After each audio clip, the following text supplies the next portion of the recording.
Welcome to another Junkman Antiques. Here we go and thrifting at the Brass Armadillo Antique Mall. If you're not familiar with these places, it's kind of a consignment for all kinds of antiques and collectibles. I mean, I use antiques kind of in air quotes because it's a lot of crafts and some new stuff and just collectibles and some legitimate antiques. I was walking by here and this is kind of like a steampunk Batman costume that somebody's selling. I don't know what that's about. It's kind of comical. Like I said, you can see some unusual things here. It's not all antiques. And then there's always these snack bars, and there's always somebody eating lunch there or grabbing a bite to eat. I mean, I guess that's not what I always think of when I come to an antique mall is, yeah, I want to go there to eat.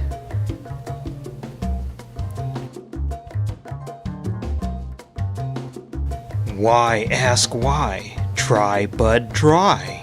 Here's something I ran across, and this is totally something that'd be up my alley. It's an old amusement park ride. It's like a spaceship, obviously, off of like an amusement park ride or something. This is totally something that I would have in my backyard, and my dad likes these kind of things. The price tag there says $750, looks like. Yeah, I don't know if I'd pay that much for it for something, but it'd be fun to have in the backyard. Put it on one of those springy deals and make it so it rocks back and forth.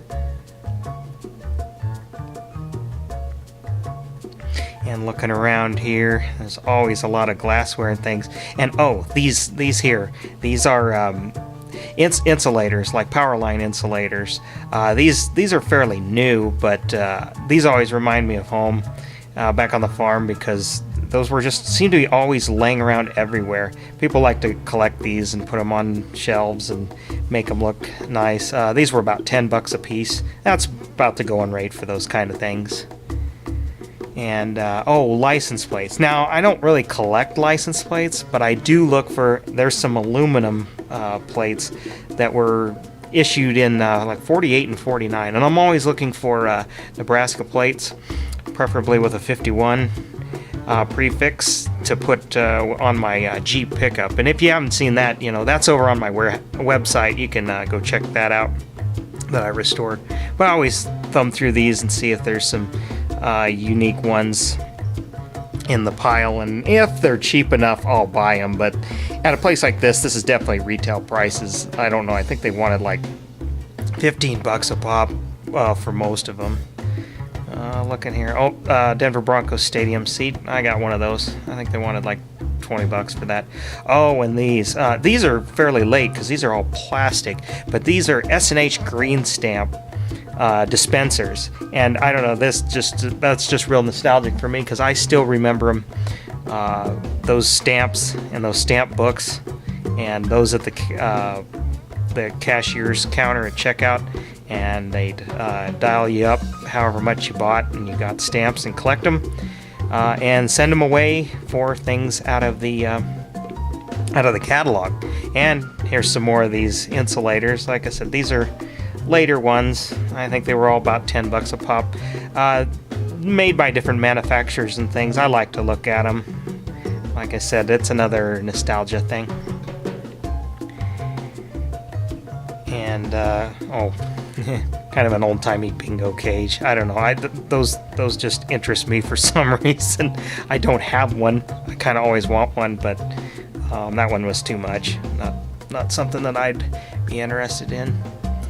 Just looking around here and all these signs and everything, and I really kind of like that DeKalb seed sign, just because from where I'm from, we never did plant DeKalb, but and there's an Interstate 80 sign, kind of neat. Just looking around, old oil cans and things. These things are definitely not priced for all of us. There's no good deals to be had here and stuff like that, because that stuff's pretty much a hot commodity. And here's some bunch of patches with different name tags and things, and that's kind of other stuff. You know, it's new stuff that you can see here. Oh, Chinese checkerboard. I don't know, I like Chinese checker. This one was neat. I always look at these. It stores the marbles inside it. All the pieces were missing from it, but...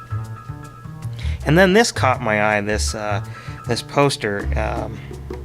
It's very 60s, 70s. My sister would really like this. It really looks like something that she'd hang up in her house. I kind of really wanted it, but it was $85, and I thought, I didn't really need it that bad.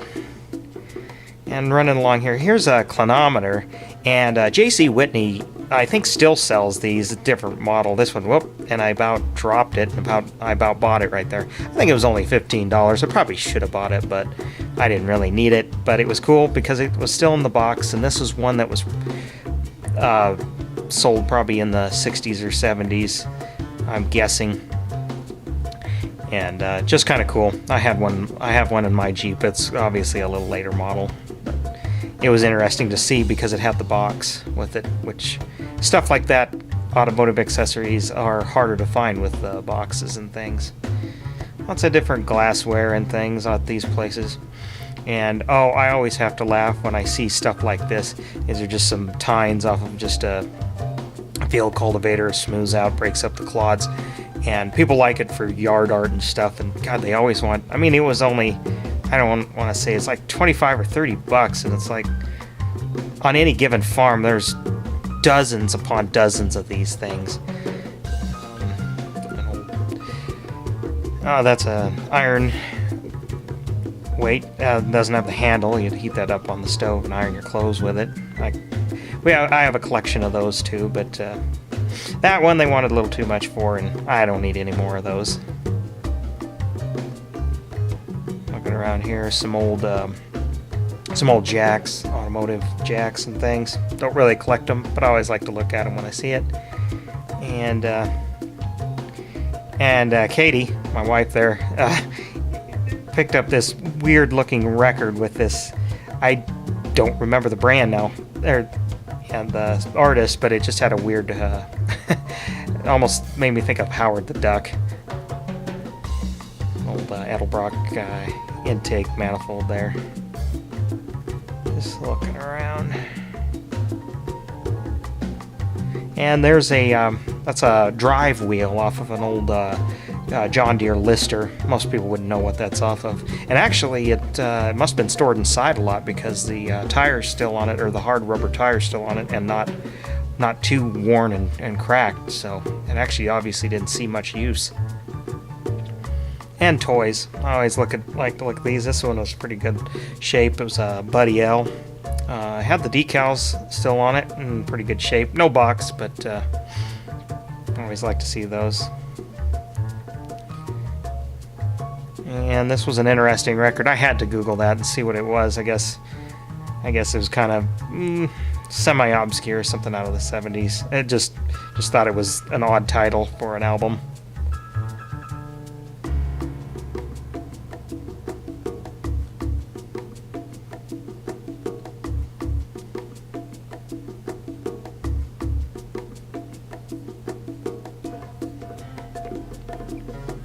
Just wandering around. No old oil cans, and these were still full. I mean, these are fairly new as far as when they got away from these. This was some Dexron automatic transmission fluid. I thought maybe it might have been the earlier automatic transmission fluid that still used sperm whale oil, but it wasn't. It was later stuff. And this was like some, I don't know, straight 40 Valvoline. They were in good shape, but I think they wanted $12 to $15 a can or something, which, yeah, I guess is probably reasonable for it, but they really aren't that old. So for a display piece, that seemed a little high for me. And, ran across this in the box, a Barbie Ferrari. Now, why is this catching my eye? Well, I have a sister, and she had Barbies, and of course she had the Ferrari. But of course the box was gone, and the car was well played with. And I honestly, I liked it because it was a car and it was huge. This one obviously had been played with, but it still had the box. They wanted $75 or something for it. I would say that's probably a pretty good price considering it still had the box, it was in good condition, and that's just something I remember from my childhood just because I always wanted to kind of take it apart and modify it, but obviously I was not allowed to. And I found this, and I looked at it and thought usually you just find the cans and everything's gone out of them, but actually it's not. This had everything in it. I mean, it did have a mixture of some a little bit later parts, but for the most part it was all there.